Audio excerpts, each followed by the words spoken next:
Welcome to my shop. Come on in. This is our journey. Welcome to the Betancourt's homestead. Currently, I have all of the stuff from the seed check that can't get wet in the shop. So it's driving me a little nuts, but let's just go with it. I have a project right here I have got to get finished. I hate stripping paint, but let's just do it. It is an old screen door. Like, I love old antique screen door, and it's time to refinish it.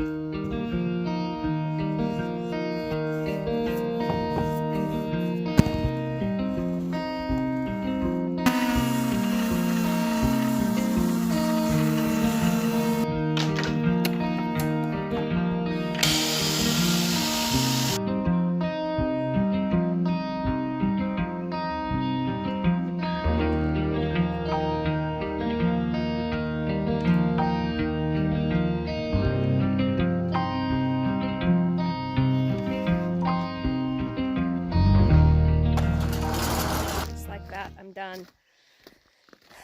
Next is a coat of primer, but I have to wait for the glue to dry.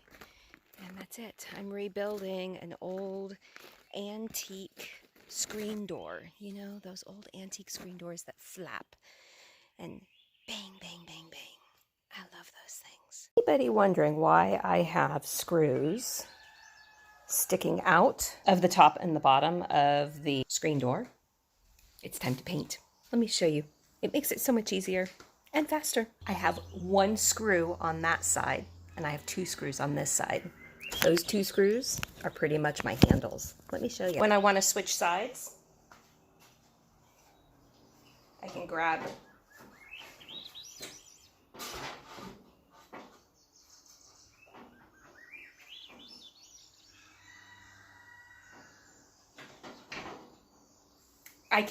the side with the two screws, flip it up, twirl it around, put it back down. Both sides can be totally wet, and I can just keep painting. Okay, now I have to get to work.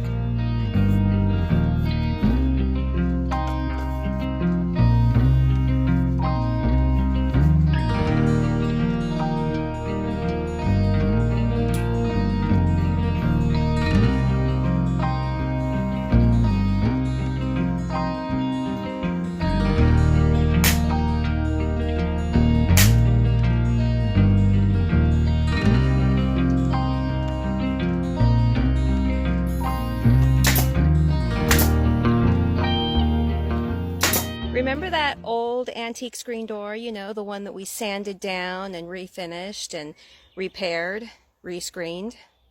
Well, let me show it to you now. Isn't she a thing of beauty? Oh yeah. 100% sweetness. There you go, people.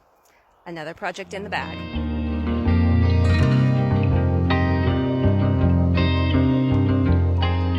So I have a door that leaks, like right here, and it's a south-facing door. And when you live in the Pacific Northwest and you get 75 to 80 inches of rain a year, he hears me, and wind of anywhere from 5 to 25, 50 miles an hour, you have moisture problems. So what I am doing is I have a door here that has a leak on the corner, you know, the one that I put the screen door. And there's a reason I put the screen door back on. One, I love screen doors, and two, it's helping me keep the water out. So let me show you what I have right here. This is brand new door insulation. It just literally pops in and pops out. You remove it with a flathead screwdriver and you can just pop this right back in. And how do you cut it? You just measure and cut to fit with a pair of scissors. It's that simple. But here's my next problem. I have some caulking. I just caulked with clear caulking, so it's disappearing on me. I have some caulking that I caulked around the whole entire thing, in the cracks and around, because this is also where water comes in. When you get rain coming sideways, it comes in here and it sneaks in. And here's my next predicament. I checked underneath the door jamb just to see what the little stopper, rain stopper was, and look, it's flatter than a pancake. It's doing nothing. So what am I doing now? I am actually replacing it. And how do you cut the new one to fit? With a pair of scissors. But now you might be asking me, but what's the screen door for? Well, the screen door actually closes. I put a magnetic lock on it so that it will stay shut for up to probably about 50-mile-an-hour winds. And it protects, the water will hit here instead of hitting the door frame. So it'll keep the door drier because it has a tall enough kick plate on it. All in all, south-facing doors in the Pacific Northwest are always a problem for us. So this is going to be the best solution for here. And every 10 years, we're just going to have to replace all of the door insulation and under the door jamb. What is that thing called? So common. Under door seal. Like concealed. But they could have called it something. Something fun. Door thingy-majigger. I like the new one. Look at the new one. It's going to be pretty hard for that thing to collapse.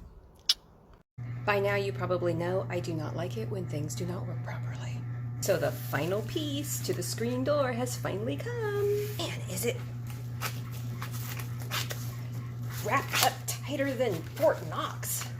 I'll be right back. If I didn't know what was in here, I would have broken it.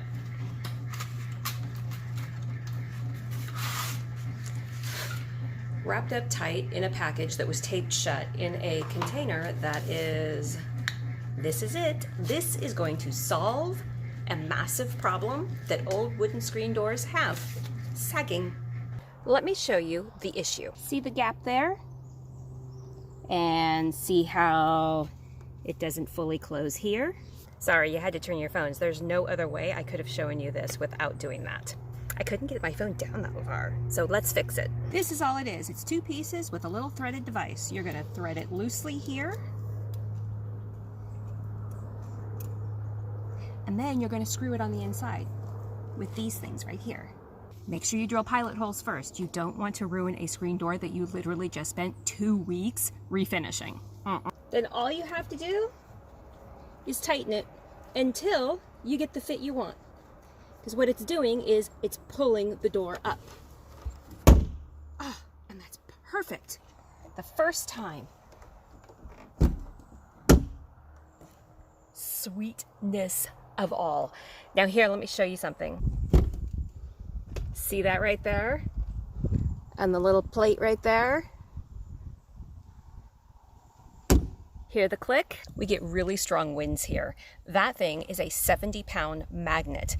It's a magnet that's gonna hold under the weather and it's gonna keep that door closed so that it won't rattle at all. So when the big windstorms come, we're golden. We're not gonna have to hear it rattle.